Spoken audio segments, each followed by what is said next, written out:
Hello everyone, welcome to true maths.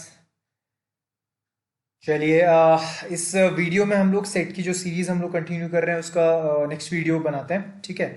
First video में इससे पहले वाली जो वीडियोस हैं उसमें आपने सीखा था कि सेट्स होता क्या है और उसको कितने तरीके से हम रिप्रेजेंट कर सकते हैं। ठीक है। इस वाली वीडियो में सेट से रिलेटेड हम कुछ और टर्म्स हम लोग फर्दर डिस्कस करेंगे।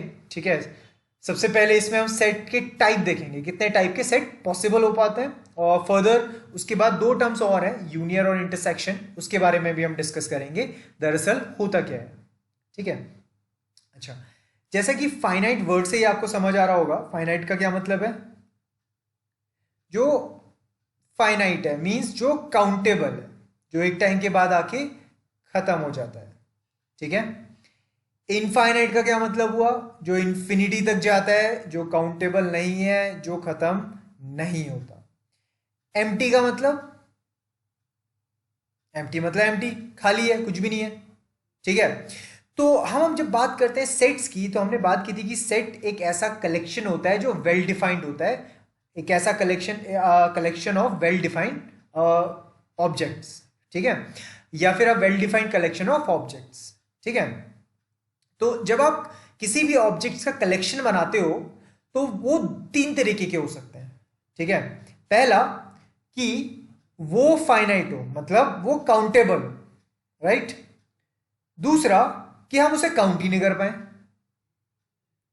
और तीसरा, कि उस सेट के अंदर कोई एलिमेंट ही ना हो। ठीक है। मैं एक एक करके सबका एग्जाम्पल समझाता हूं आपको। सबसे पहले हम बात करते हैं फाइनाइट सेट की। ठीक है, मतलब जो कि काउंटेबल है, मतलब ऐसा ग्रुप जो काउंटेबल है। ठीक है। फॉर एग्जाम्पल, हम बात करते हैं एक ऐसा सेट बनाते हैं जो इंग्लिश वॉवल्स का है। ठीक है। तो जब हम इंग्लिश वॉवल्स का सेट बनाएंगे तो वो किसके बराबर होगा, एक कोई सेट ए है। ठीक है। और सेट मैंने बताया कि आप क्या करते हो, एक ऐसे कर्ली ब्रैकेट के अंदर रखते हैं, और क्योंकि इंग्लिश वॉवल्स का, आप इंग्लिश अल्फाबेट के वॉवल्स का आप बात कर रहे हैं, तो वो होता है ए, ई, आई, ओ एंड यू। और मैंने बताया था सारे एलिमेंट्स को आप कॉमा से डिफरेंशिएट करते हैं और सेट खत्म होने पे उसे कर्ली ब्रैकेट से क्लोज कर देते हैं, राइट। तो ये एक ऐसा सेट है, एक फाइनाइट सेट है, काउंटेबल, 1 2 3 4 5। ठीक है। अभी जैसे मैं आपको एक और एग्जांपल देता हूं। ठीक है। कि आप मुझे जो भी 9 प्लैनेट्स हैं सोलर सिस्टम के अंदर, उनका एक सेट बना दो। ऑब्वियसली वो जो 9 प्लैनेट्स का सेट बनेगा वो कैसा सेट होगा, फाइनाइट होगा ना, है ना, क्योंकि वो काउंटेबल है, 9 प्लैनेट के बाद वो खत्म हो जाएगा। बात समझ आ रही है आप लोगों को। ठीक है। तो फाइनाइट सेट इसको हम बोलते हैं, जो काउंटेबल सेट्स होते हैं, जो एक टाइम के बाद आके, मतलब बेसिकली वो खत्म हो जाते हैं, या फिर वो काउंट हम कर सकते हैं उसके अंदर जितने भी एलिमेंट्स होते हैं, राइट। अच्छा, इनफाइनाइट सेट एक ऐसा सेट है जिसको काउंट नहीं किया जा सकता। ठीक है। या फिर जो एक टाइम के बाद खत्म नहीं होते हैं। ठीक है। जैसे फॉर एग्जांपल,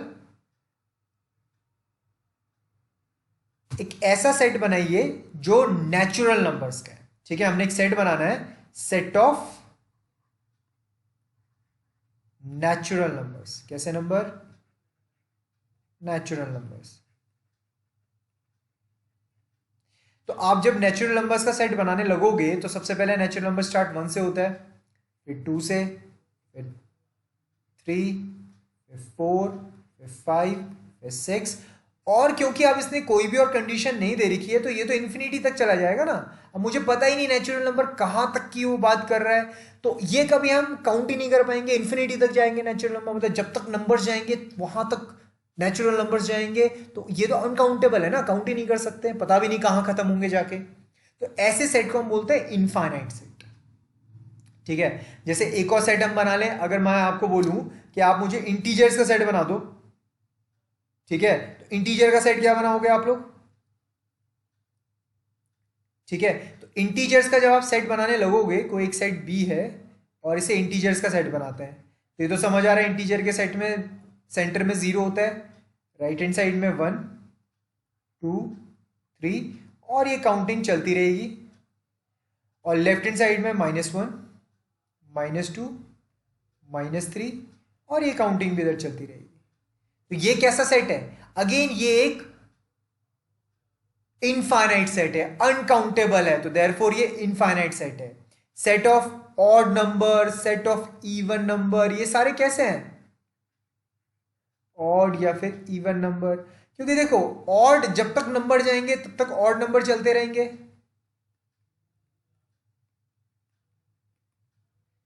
और अगेन जब तक नंबर चल रहे हैं तब तक ऑब्वियसली इवन नंबर भी चलते रहेंगे।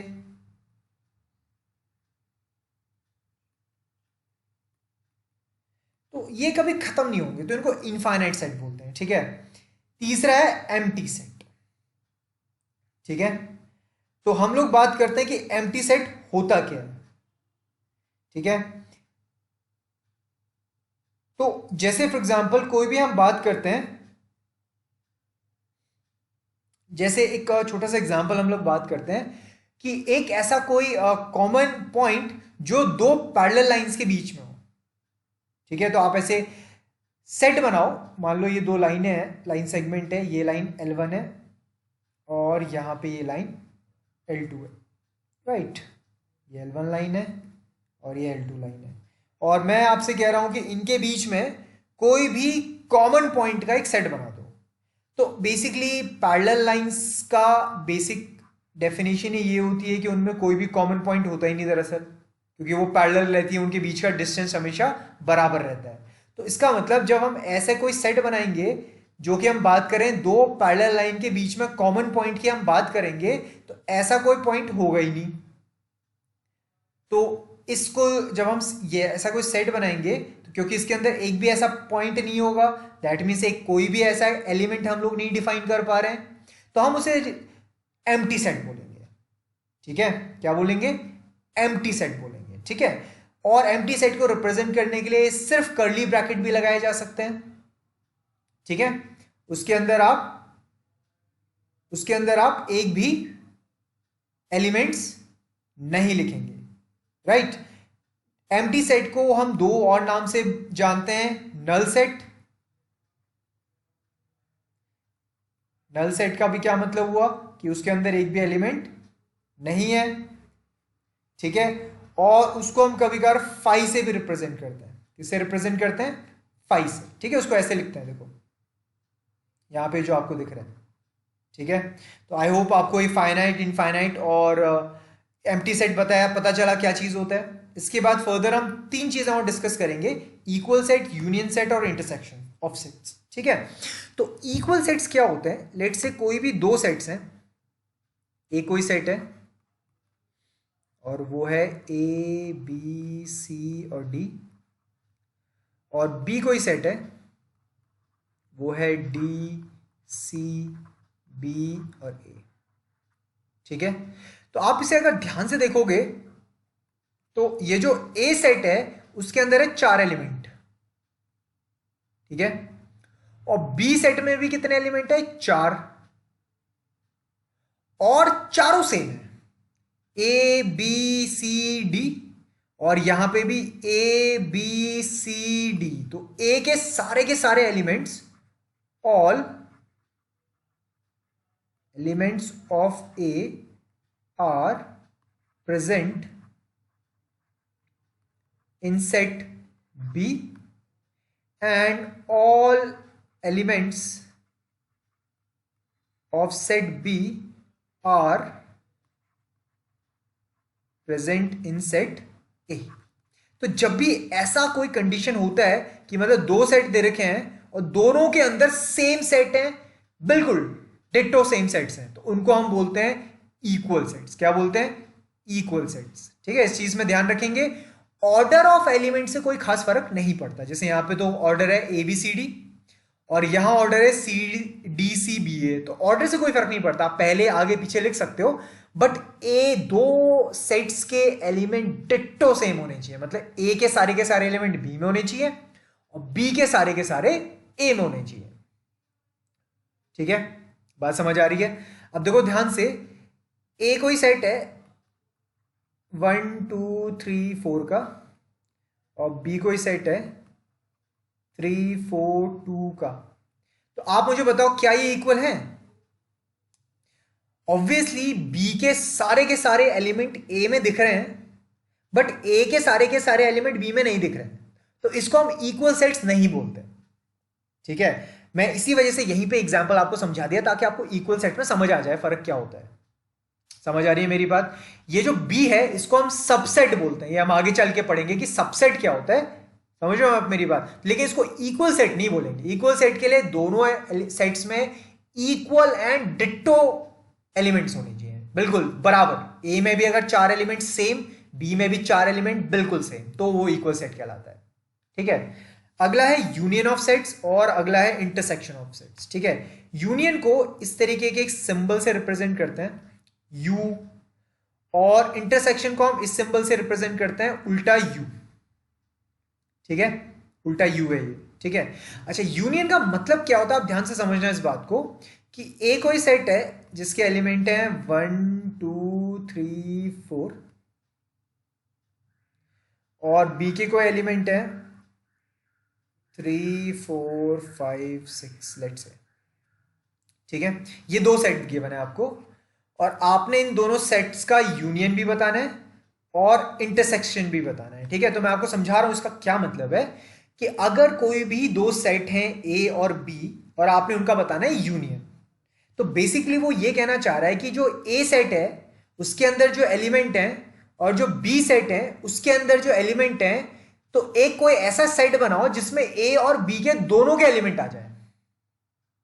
समझ रहे हो? यूनियन का मतलब एक ऐसा सेट जिसके अंदर ए के भी एलिमेंट है और उसके अंदर बी के भी एलिमेंट है। तो यूनियन मतलब, तो अगर मैं आपसे कहूं कि ए यूनियन बी बनाओ, तो इसका मतलब ये है आपसे वो कहना चाह रहा है कि एक ऐसा एक ऐसा सेट तैयार करो जिसके अंदर ए और बी के सारे एलिमेंट्स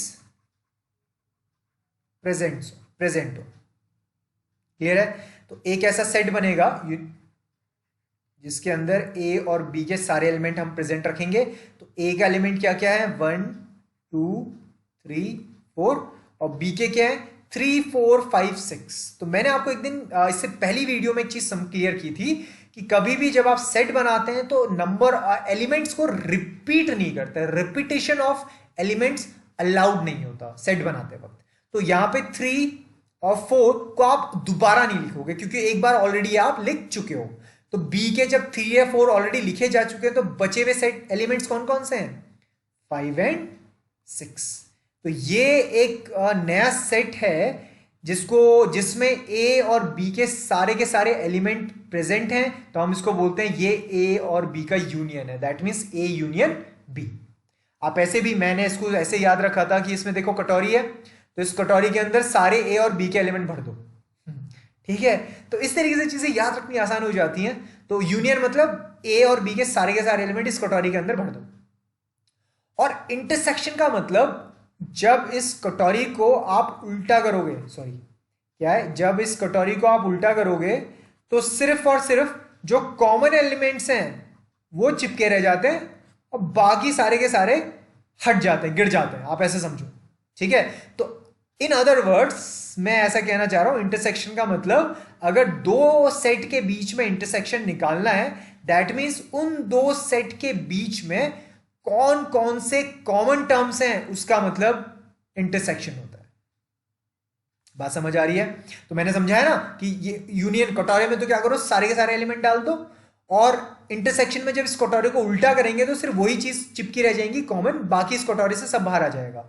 तो इसमें एक ऐसा सेट बनेगा, एक अगेन ऐसा एक सेट बनेगा जिसके अंदर सिर्फ कॉमन चीजें रह गई। तो ए सेट और बी सेट में कॉमन चीजें क्या क्या है?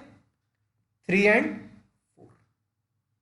तो ये जो सेट है ये इंटरसेक्शन ऑफ सेट्स है ए एंड बी का। ठीक है, तो आई होप मैंने ये वीडियो में आपको सारी टर्म्स से, मतलब सेट से रिलेटेड टर्म्स को क्लियर किया, एक्सप्लेन किया। ठीक है, आपको ये वीडियो कैसी लगी आप प्लीज़ मुझे कमेंट्स में बताइए। आप अपने फ्रेंड्स को भी शेयर कीजिए वीडियो, उनको भी बोलिए लाइक करने के लिए, सब्सक्राइब करने के लिए हमारा चैनल।